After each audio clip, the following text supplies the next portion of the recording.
la genèse de l'amour de Dieu.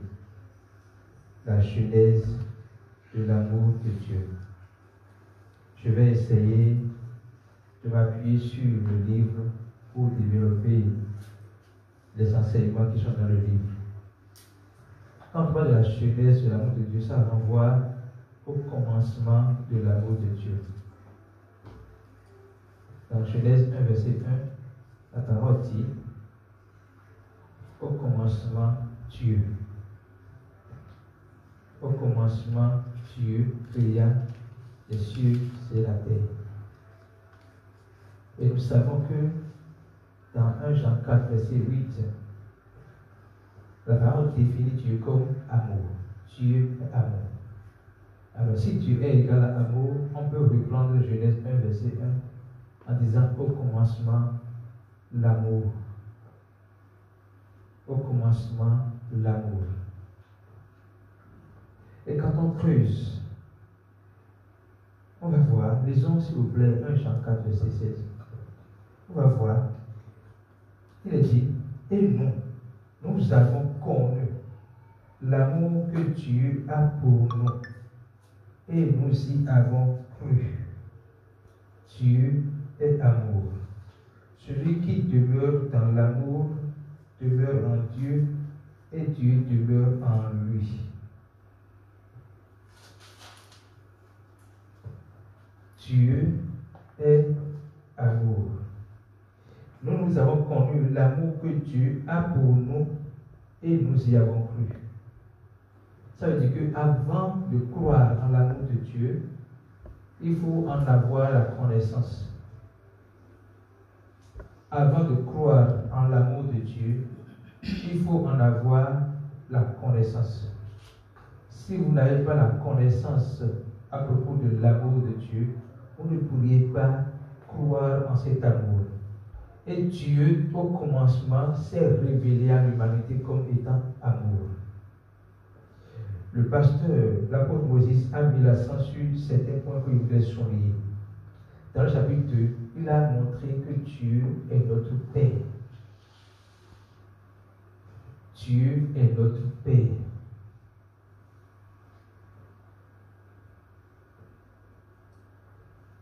L'amour de Dieu au commencement, c'est une manifestation de l'amour paternel de Dieu à l'humanité. Alléluia. Et l'un des principes fondamentaux de l'amour de Dieu, c'est le libre arbitre qu'il donne aux hommes. L'un des principes fondamentaux de l'amour de Dieu, c'est le libre choix qu'il donne aux hommes. C'est le fait que les hommes ont la possibilité de faire un choix en toute responsabilité. Et si Dieu avait créé des hommes robots qui n'ont pas le choix, ce ne serait pas de l'amour démontré à l'humanité. Imaginez les conditions dans lesquelles nous sommes parfois. Et nous voyons le dos mûr. Je n'ai pas le choix de faire ceci. Je n'ai pas le choix. Et quand on dit que, lorsqu'on dit je n'ai pas le choix, est-ce qu'on le dit en étant content ou heureux? Non. On le dit avec beaucoup de peine. Ok? Maintenant, Dieu, pour que nous ne l'expérimentons pas cela, nous donne la possibilité de faire le choix. Mais Dieu sait que nous ne sommes pas capables d'assumer tous nos choix. Mais il nous laisse quand même la possibilité de faire nos choix. Même si il est conscient que nous ne sommes pas capables d'assumer tous nos choix, il nous donne cette possibilité, mais en nous disant, faites comme ceci. Et dans le cas au commencement, Dieu a dit, lisons Genèse 1, verset 26. Dieu a dit,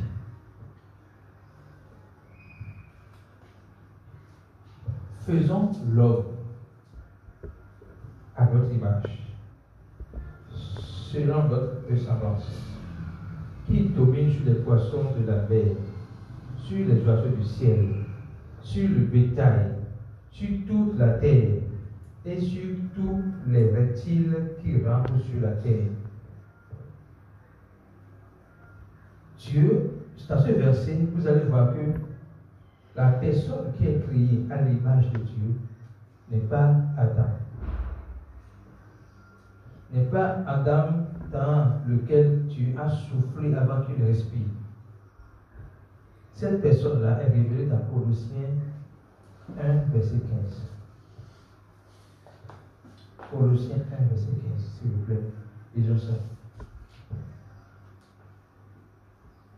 Dans toute la Bible, la seule personne que la Bible reconnaît comme image de Dieu, c'est Jésus-Christ. Il est. Vous retournez un peu au verset 14, on va voir. Verset 13. Bon, 12 alors là, on va revenir doucement. 12. Rendez grâce au Père qui nous a rendu capables d'avoir par l'état des saints dans la lumière. Oui. Oui. Continuez le verset 12. Qui nous a délivrés de la puissance des ténèbres et nous a transportés dans le royaume du Fils de son amour. Oui. En qui nous avons la rémission des péchés. Oui. Donc, jusque-là, on parlait de qui? On parlait de Jésus-Christ. Ok? C'est en Jésus que nous avons la rémission des péchés. Maintenant, on dit Jésus-Christ, là, est l'image du Dieu invisible, le premier-né de toute la création. Jésus-Christ est l'image du Dieu invisible, le premier-né de toute la création. Maintenant, qu'est-ce qui est dit à propos de Jésus-Christ dans Genèse 1, verset 26? Faisons l'homme à notre image, selon notre ressemblance, qu'il domine sur les poissons de la mer, sur les oiseaux du ciel, sur les bétails, sur toute la terre, sur tous les reptiles qui rampent sur la terre. Ok, verset suivant. Verset suivant. On va voir quelque chose. Verset suivant, s'il vous plaît. Dieu créa l'homme à son image. Il le créa à l'image de Dieu. Il créa l'homme et la femme. Dieu créa l'homme à son image. Il le créa à l'image de Dieu. Il créa l'homme et la femme. Qu'est-ce que ça veut dire? L'homme et la femme est créé ou sont créés après que Dieu ait créé son image. C'est pour cela que Colossiens 1, verset 15 notifie qu'il est le premier-né de toute la création. Alléluia. Alors, quand nous comprenons que Jésus-Christ est l'image de Dieu, comment nous sommes devenus l'image de Dieu? Nous sommes devenus l'image de Dieu par la foi en Jésus-Christ. Nous sommes devenus l'image de Dieu par la foi dans le sacrifice que Jésus-Christ a accompli à la croix pour le salut du monde entier. C'est ainsi que nous sommes devenus image de Dieu. Maintenant, pourquoi Dieu nous a créés? Continuez le verset, s'il vous plaît. Pourquoi Dieu nous a créés en Christ? Vous devez comprendre ça. Pourquoi Dieu nous a créés en Christ? J'aime préciser que l'image de Dieu, c'est Jésus-Christ. L'homme et la femme, c'est tous ceux qui vont recevoir Jésus-Christ dans leur vie comme Sauveur et Seigneur. Maintenant, pourquoi Dieu nous a créés en Jésus-Christ? La parole dit ici, il est béni. Et il le dit, soyez féconds, multipliez la terre et la sujettissez, dominez sur les poissons de la mer, sur les oiseaux du ciel et sur tout animal qui se met sur la terre. Lorsque vous allez relier le verset 28 et le verset 26, vous allez voir que dans le verset 26, Dieu donne à Christ la puissance de dominer sur toute la création. Et nous qui sommes en Christ, il nous donne par procuration la même puissance, la même autorité. Autrement, l'apôtre dit ici, dans le plan originel de Dieu pour l'humanité, c'est d'avoir une relation avec les hommes. Il a créé l'homme, donc en Christ, à son image, selon sa nature divine. Il a été créé pour vivre dans la présence aimante de Dieu, un lieu d'amour parfait.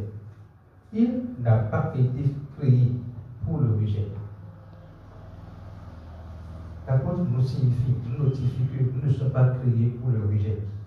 ne sont pas créés pour la dépression, ne sont pas créés pour la peur, ne sont pas créés pour la douleur, mais nous avons été créés pour expérimenter la bonté surnaturelle de Dieu. Donc, la raison pour laquelle nous sommes créés, on doit avoir une compréhension nette et claire là-dessus. Voilà la raison. Soyez féconds, multipliez, remplissez la terre et la subjuguez et dominez sur. Donc, de manière pratique, la raison d'être croyants, parce que Dieu les bénit et leur dit.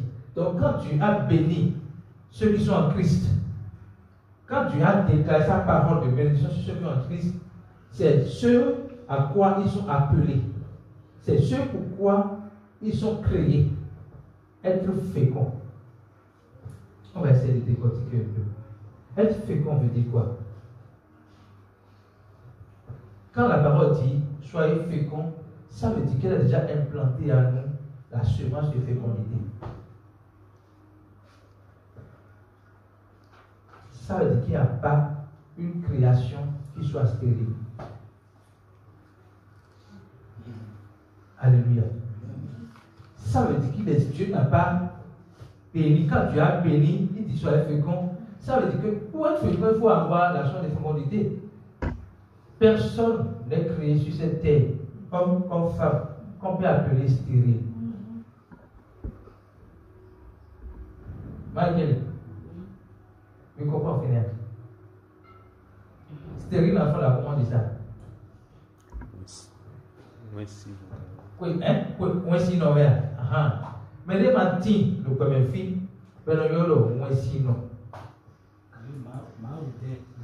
Alors, bah, ou t'es, moi, si, non. Bah, ou t'as, ben non, moi, si, non. Tu n'as créé personne stérile. Parce que tu as mis en nous la justement de fécondité. Maintenant, étant donné que c'est en Christ que nous sommes créés, nous avons ces potentialités, ça veut dire que la première chose dans laquelle nous allons montrer notre fécondité, c'est notre capacité à prêcher Christ. Lorsque la parole dit soyez féconds, ça veut dire prêcher Christ. Vous êtes nés en Christ. Donne la possibilité à d'autres personnes de pouvoir naître en moi. Alléluia. Vous comprenez?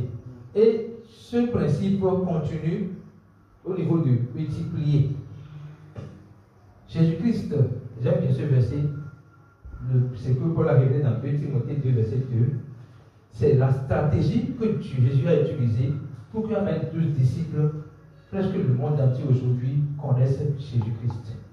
Ça veut dire que nous qui sommes créés en Jésus-Christ et qui sommes bénis, nous sommes appelés à multiplier. Donc, je suis en Christ. Je fais d'autres Christ. Je ne m'arrête pas à une personne, ni à 2 personnes.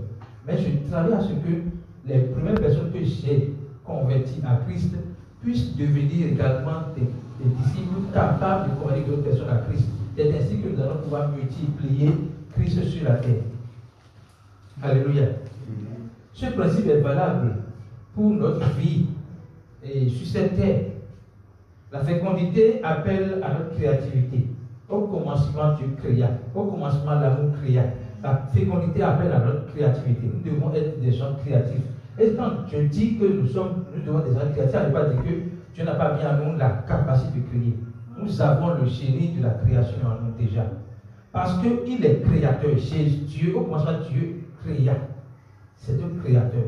Et quand nous sommes en Christ, nous sommes également des créateurs. Alléluia.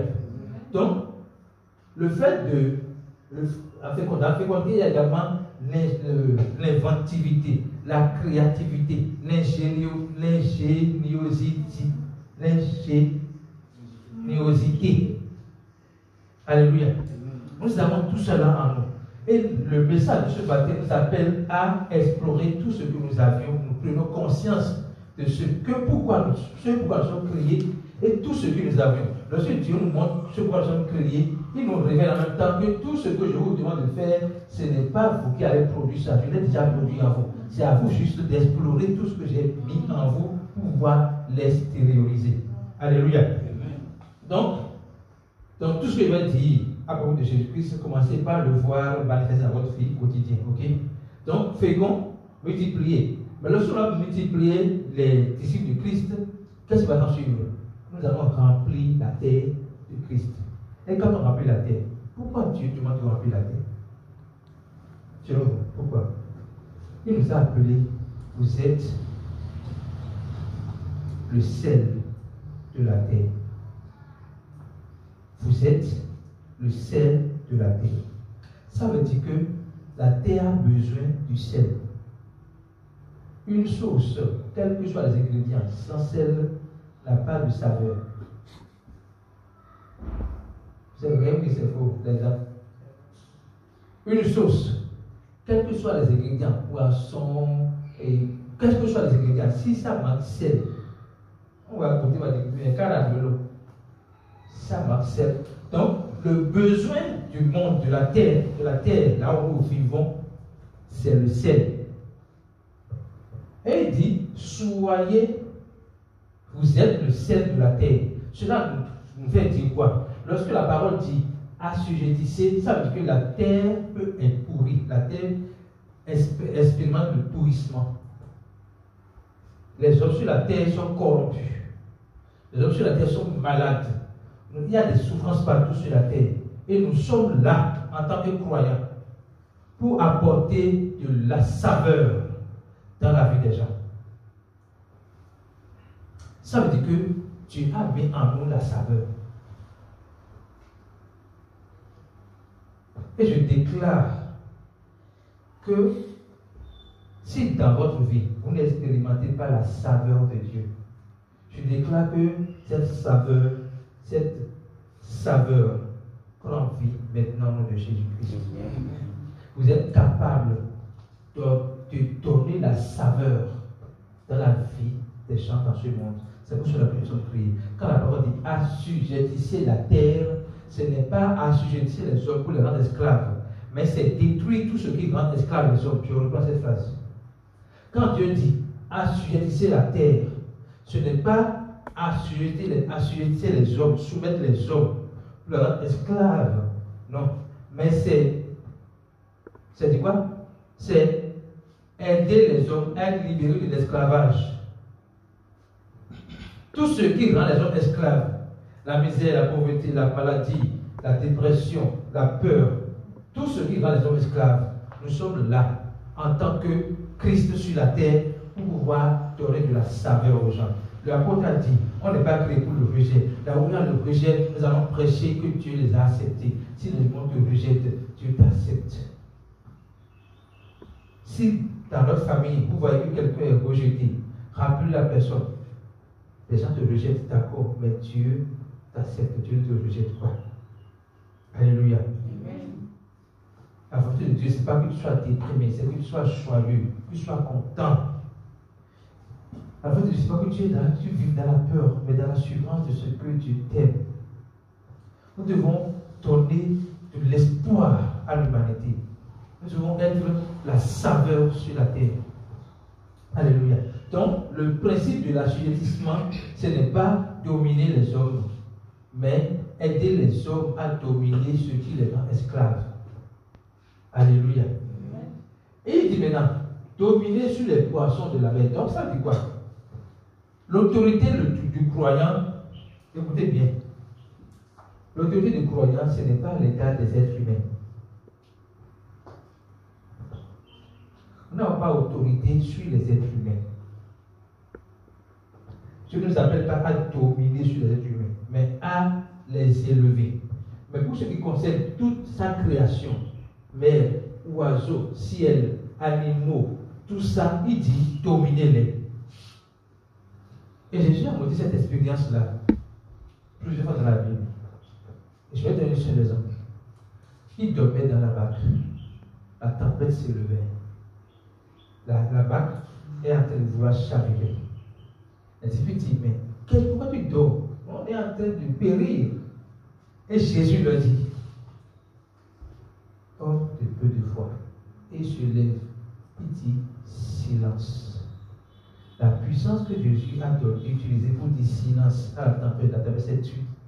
Il nous dit, nous avons la même puissance. Alléluia. La raison pour laquelle Dieu nous a créés, se résume par ce verset. Genèse 1, verset 28. Et nous devions, tout le monde, chacun dans sa maison doit creuser cela, jusqu'à ce qu'il comprenne la raison pour laquelle il a été créé, pour pouvoir l'expérimenter, l'explorer. Aider l'humanité à sortir de la dépression, de la peur, de l'esclavage, de la religion, afin d'expérimenter une bonne relation avec Dieu. Alléluia. Alléluia.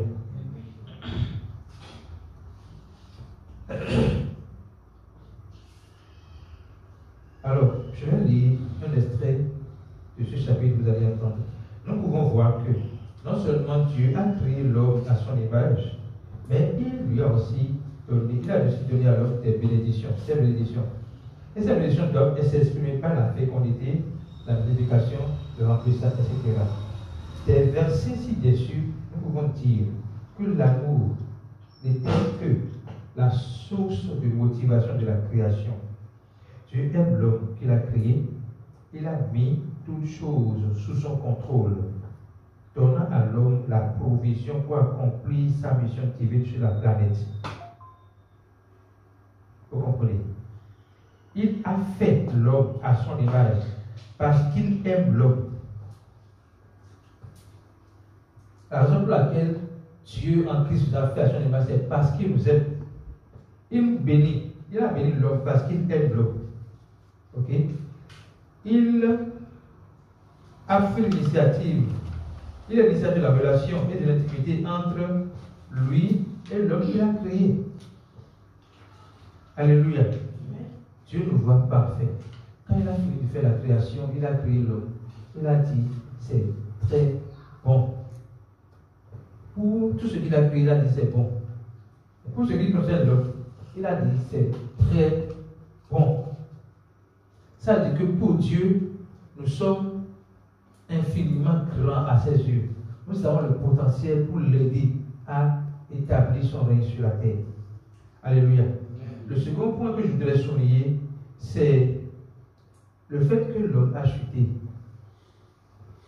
Je le disais tout à l'heure, Dieu a permis à l'homme d'avoir le libre arbitre, le libre choix. Et cette décision est également une démonstration de son amour. Et Dieu, en donnant l'homme le libre choix, en étant omniscient, sait que l'homme peut faire des erreurs. C'est pour cela qu'avant même de créer l'homme et la femme, dans Genèse 1, verset 27, il a créé l'homme à son image, Jésus-Christ, dans Genèse 1, verset 26. Autrement, la solution de l'homme existait avant que l'homme ne vienne. La solution de l'homme a précédé l'existence de l'homme. Ça, c'est sur le plan spirituel. Sur le plan physique, tu as créé tout ce dont l'homme aura besoin. Manger, se vêtir, dormir. Tu as créé tout ça avant de créer l'homme. Ok? Ça veut dire que Dieu a prévu que l'homme ne manque de rien.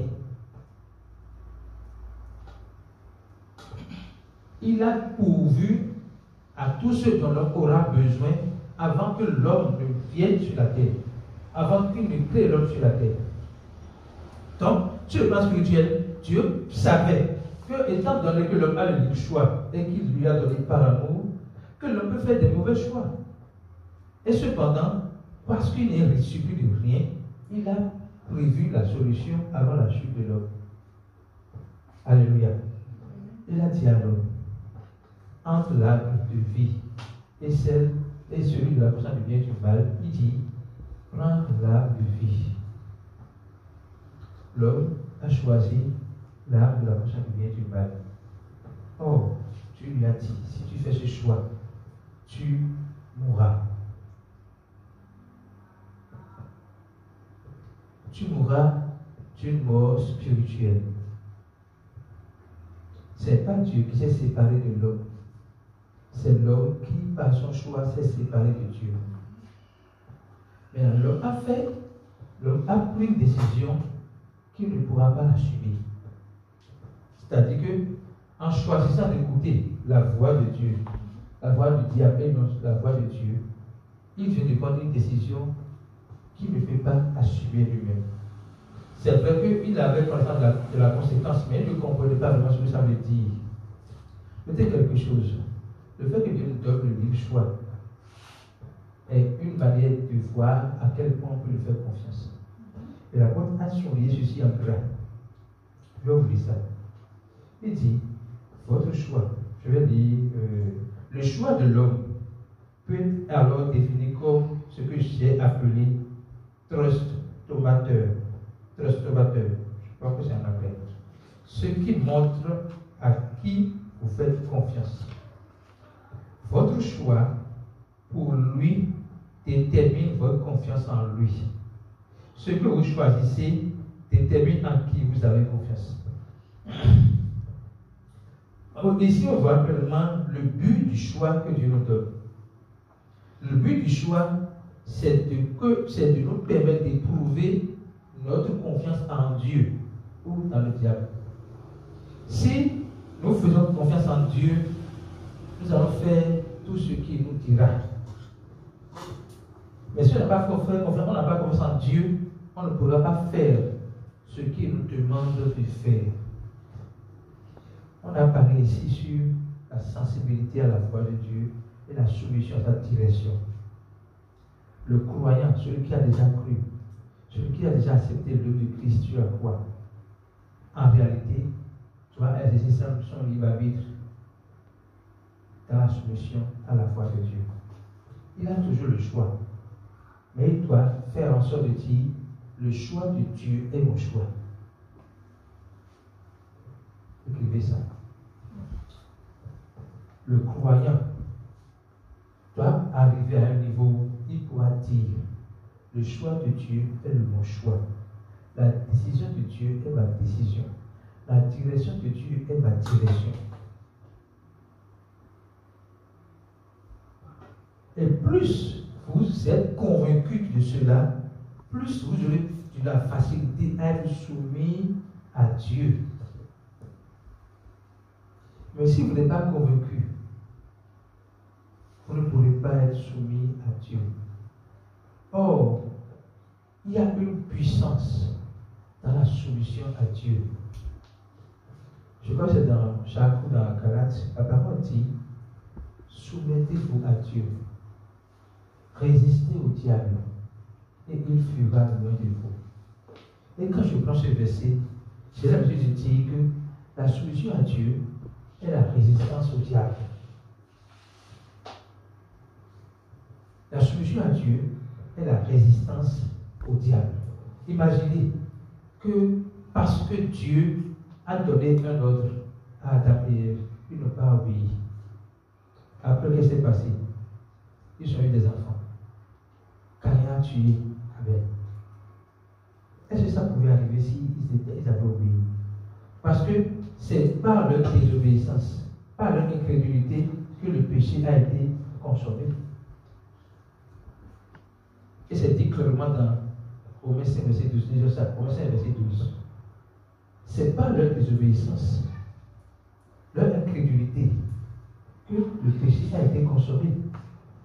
Et le péché ne connaît pas rien. Le péché naît de créer la mort et tout ça. Vous allez voir ça. C'est pourquoi, comme par un seul homme, le péché est entré dans le monde. Et par le péché, la mort. Vous voyez, le péché a engendré la mort. C'est ainsi que la mort s'est étendue sur tous les hommes, parce que tous sont péchés. Un choix contraire à celui de Dieu, si vous voulez que je vous le dise, un choix contraire à celui de Dieu ne contient pas la vie. Un choix contraire à celui de Dieu ne contient pas la vie. Et quand je parle de vie, je ne parle pas de vie éternelle seulement. Je parle de la vie sur la terre ici. Dans toutes nos décisions, nous devons travailler à ce que cette décision soit soumise à la décision de Dieu à notre sujet.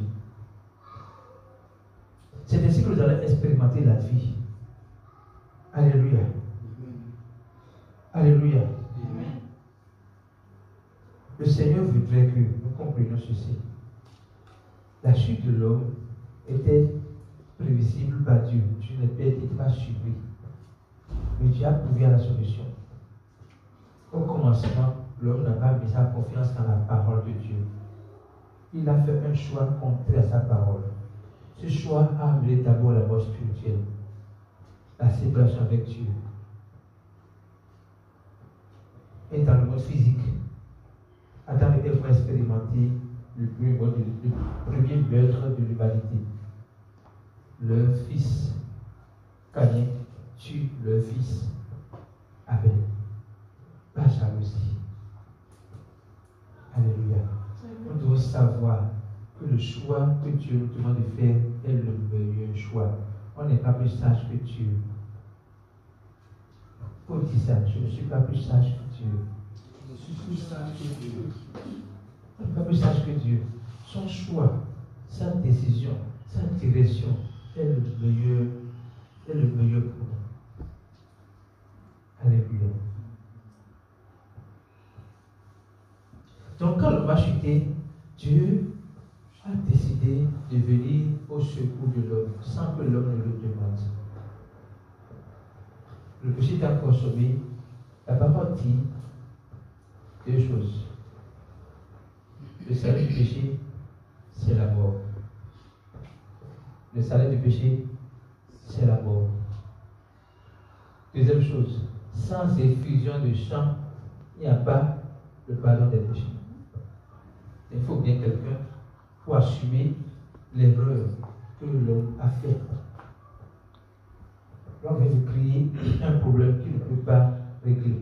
Quand on dit que le salut c'est la mort, même si l'homme et Adam décident de mourir lui-même, il ne peut pas se sauver. Parce que pour mourir, pour quelqu'un, il faut être vivant. Or, il est déjà mort spirituellement.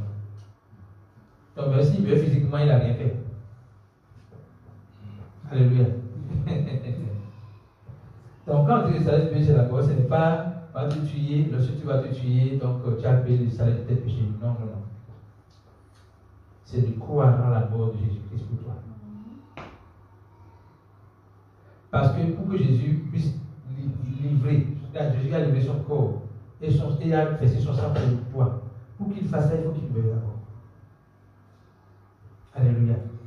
Donc, quand on dit déjà que c'est la mort, c'est pas va te tuer, si tu te tues, donc tu as payé ton salaire de péché. Non, non, non, non. La mort, dans cette question, c'est la mort de la personne qui vit. Or, toi, nous, lorsque nous n'étions pas encore en Christ, nous étions déjà morts spirituellement. Jésus-Christ est la vie.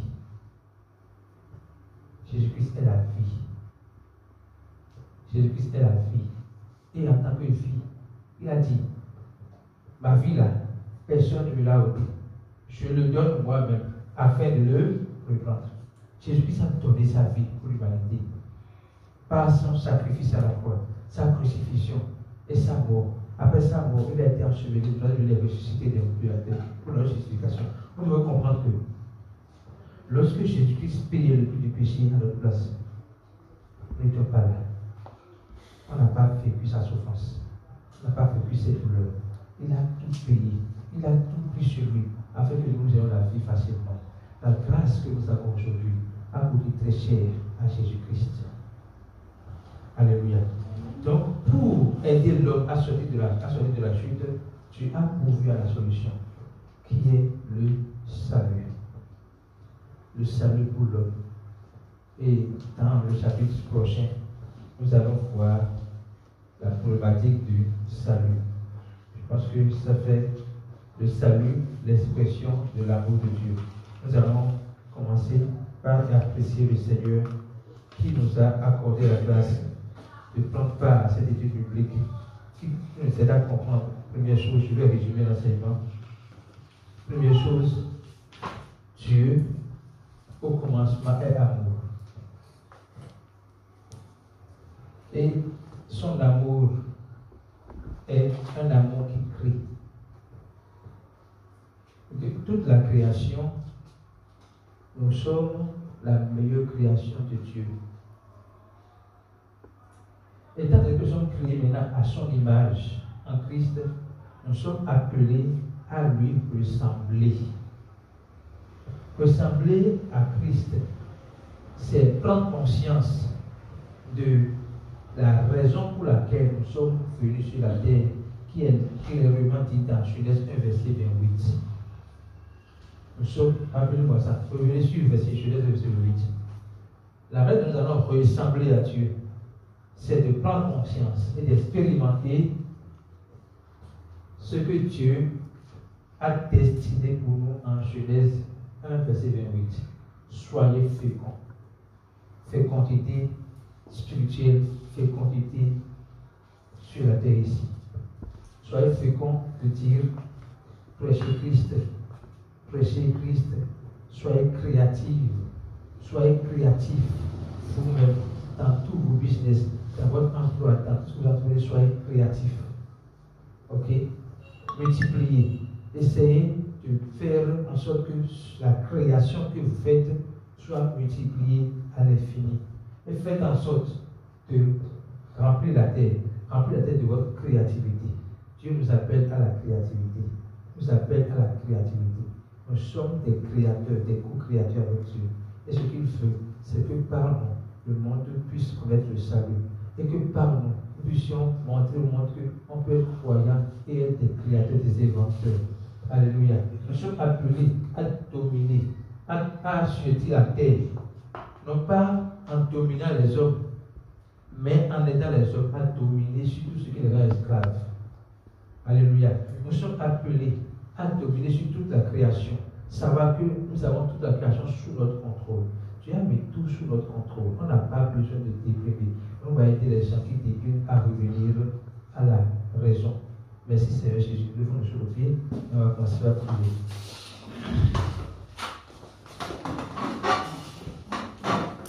Merci Jésus pour ton amour inconditionnel. Nous voulons te ressembler. Nous avons compris ton amour inconditionnel. Nous avons compris que tu nous aimes sans condition. Nous avons compris que tu veux avec nous une relation filiale, une relation père et enfant. Merci Jésus de nous aider à comprendre la profondeur de ta parole aujourd'hui. Nous voulons expérimenter ta vie sur la terre. Nous voulons expérimenter ta vie sur la terre. Seigneur Jésus, accorde-moi la grâce de te ressembler.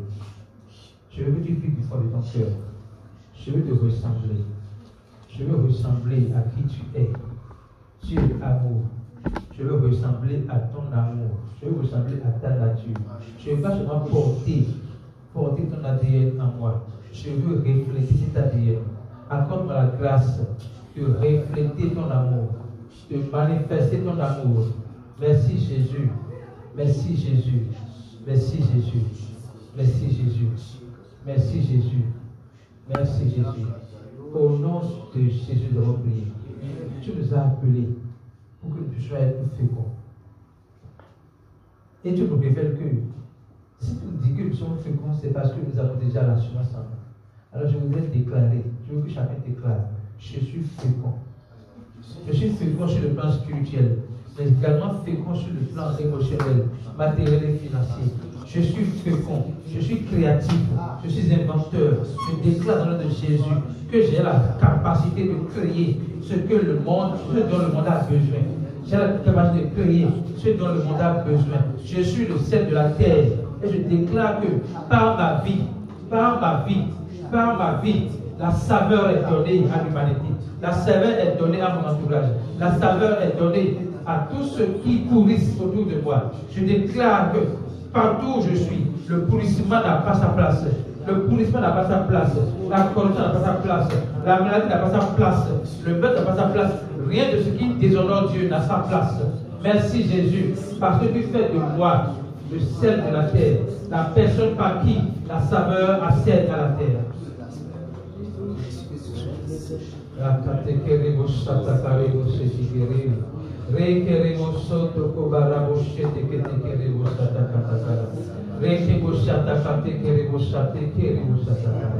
Tu m'as appelé à assujettir la terre.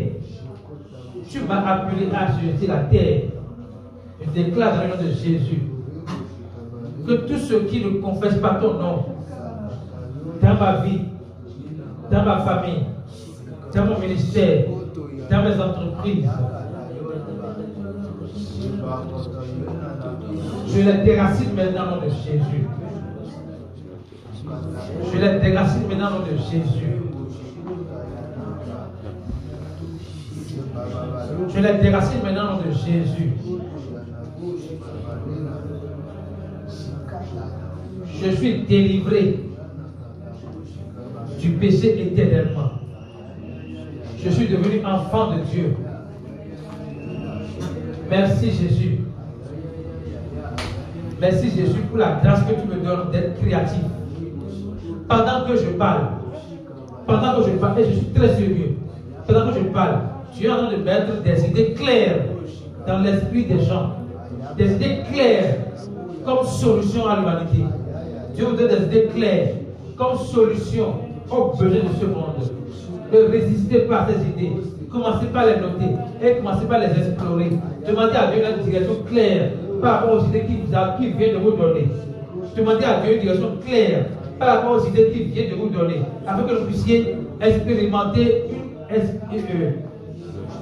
la grâce de fait des créateurs des choses dont le monde a besoin. Le monde a besoin de Christ. Le monde a besoin de Christ.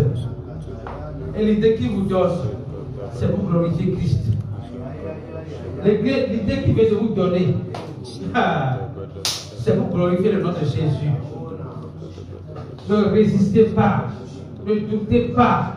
Vous êtes plus petit que l'idée, d'accord, mais ne doutez pas. L'idée qu'il vous a donnée, c'est à vous qu'il vous a donné. Et c'est à vous de l'accomplir.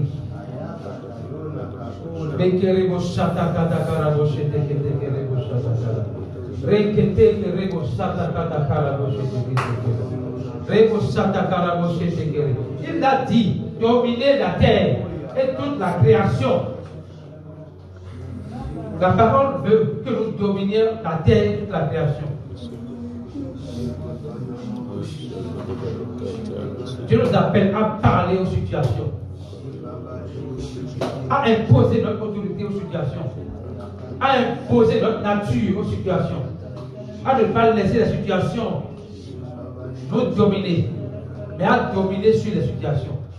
Je voudrais que tu élèves ta voix pour dire non à ce qui t'embrouille, non à ce qui t'empêche de témoigner l'amour de Dieu toute ta vie. Tout ce qui constitue des avocats de ta vie, je les arrête maintenant. Je les arrête maintenant au nom de Jésus.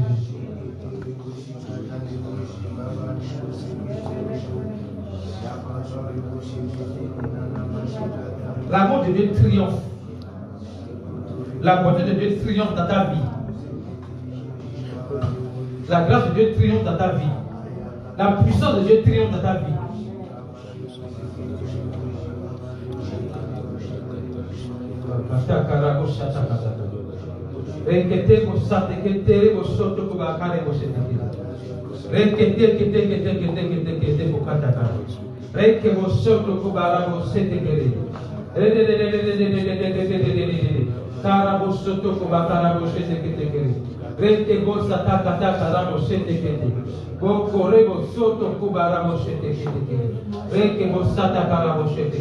La paix règne dans ton cœur, la paix règne dans ta famille, la paix règne dans ta maison, la paix règne chez tes enfants, la paix règne dans ton business, au nom de Jésus-Christ.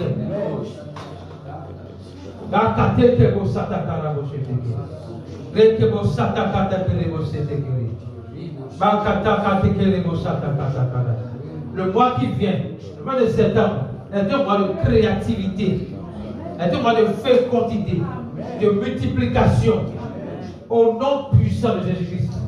Le mois qui vient est un mois de créativité, de fécondité, de multiplication, et de remplissage en surabondance au nom puissant de Jésus-Christ.